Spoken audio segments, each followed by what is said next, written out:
बनारस हिंदू विश्वविद्यालय हो, अलीगढ़ मुस्लिम यूनिवर्सिटी हो, national college of national college हो जो आजकल लाहौर में है, मैसूर यूनिवर्सिटी हो, त्रिची नेशनल कॉलेज हो, महात्मा गांधी काशी विद्यापीठ हो, गुजरात विद्यापीठ हो, विलिंगडन कॉलेज हो, जामिया मिलिया इस्माइलिया हो, लखनऊ यूनिवर्सिटी हो, पटना यूनिवर्सिटी हो, दिल्ली विश्वविद्यालय हो, आंध्र यूनिवर्सिटी हो, अन्ना मलाई यूनिवर्सिटी हो, ऐसे अनेक संस्थान उसी एक कालखंड में देश में स्थापित हुए। इन यूनिवर्सिटीज में भारत की एक बिल्कुल नई विद्वत्ता का विकास हुआ। इन शिक्षण संस्थाओं ने भारत की आजादी के लिए चल रहे वैचारिक आंदोलन को नई ऊर्जा दी, नई दिशा दी, नई ऊंचाई दी। भक्ति आंदोलन से हम एकजुट हुए, ज्ञान आंदोलन ने बौद्धिक मजबूती दी और कर्म आंदोलन ने हमें अपने हक के लिए लड़ाई का हौसला और साहस दिया। सैकड़ों वर्षों के कालखंड में चले ये आंदोलन त्याग, तपस्या और तर्पण की अनूठी मिसाल बन गए थे। इन आंदोलनों से प्रभावित होकर हजारों लोग आजादी की लड़ाई के बलिदान देने के लिए, उस आजादी में बलिदान देने के लिए एक के बाद एक आगे आते रहे।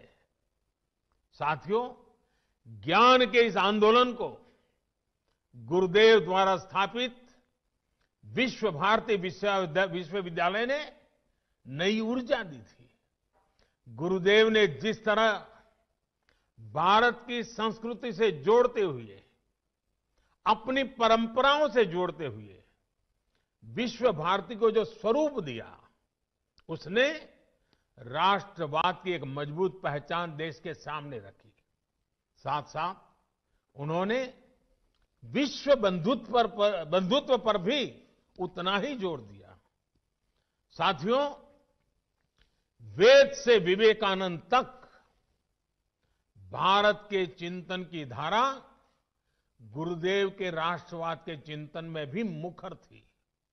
और ये धारा अंतर्मुखी नहीं थी, वो भारत को विश्व के अन्य देशों से अलग रखने वाली नहीं थी। उनका विजन था कि जो भारत में सर्वश्रेष्ठ है उससे विश्व को भी लाभ हो और दुनिया में अच्छा है, भारत उससे भी सीखे। आपके विश्वविद्यालय का नाम ही देखिए, विश्व भारती। मां भारती और विश्व के साथ समन्वय। गुरुदेव सर्वसमावेशी और सर्वस्पर्शी सह अस्तित्व और सहयोग के माध्यम से मानव कल्याण के बृहद लक्ष्य को लेकर चल रहे थे। विश्व भारती के लिए गुरुदेव का यही विजन आत्मनिर्भर भारत का भी सार है।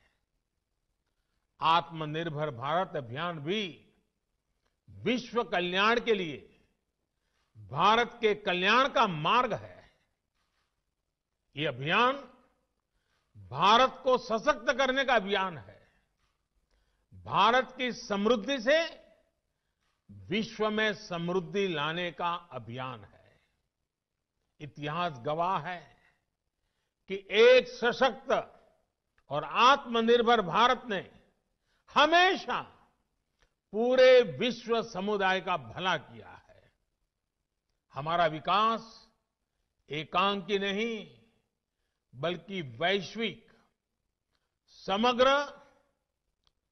और इतना ही नहीं, हमारे रगों में जो भरा हुआ है सर्वे भवन्तु सुखिनः का है। भारती और विश्व का ये संबंध आपसे बेहतर कौन जानता है। गुरुदेव ने हमें स्वदेशी समाज का संकल्प दिया था।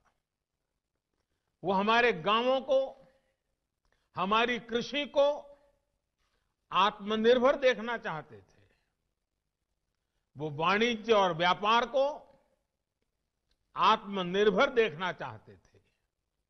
वो आर्ट और लिटरेचर को आत्मनिर्भर देखना चाहते थे। उन्होंने आत्मनिर्भरता के लक्ष्य को प्राप्त करने के लिए आत्मशक्ति की बात कही थी। आत्मशक्ति की ऊर्जा से राष्ट्र निर्माण को लेकर उन्होंने जो बात कही थी, वो आज भी उतनी ही अहम है। उन्होंने कहा था, राष्ट्र का निर्माण एक तरह से अपनी आत्मा की प्राप्ति का ही विस्तार है। जब आप अपने विचारों से, अपने कार्यों से, अपने कर्तव्यों के निर्वहन से देश का निर्माण करते हैं, तो आपको देश की आत्मा से ही अपनी आत्मा नजर आने लगती है। साथियों, भारत की आत्मा, भारत की आत्मनिर्भरता और भारत का आत्मसम्मान एक दूसरे से जुड़े हुए हैं।